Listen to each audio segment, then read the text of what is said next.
शारदामयी सुक्त या आत्मकथनाचं प्रकाशन करण्यात आलं. खरं तर हे आत्मकथन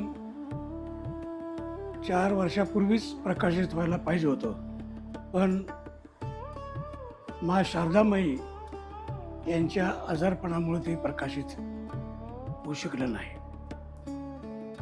हे आत्मकथन महाराष्ट्रामध्ये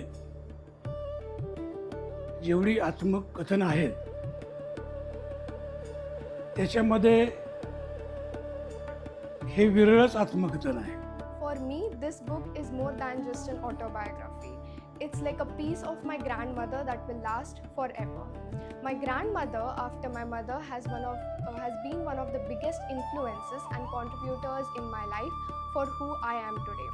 I will always carry forward her love, support, teachings, and especially the spiritual teachings ahead in my life. आपण सावित्रीच्या लेकी आहोत, तर आपण स्त्रीने, प्रत्येक स्त्रीने नुसते चूल आणि मूल न करत बसण्यापेक्षा बाहेर जाऊन आर्थिक स्वावलंबी झालं पाहिजे.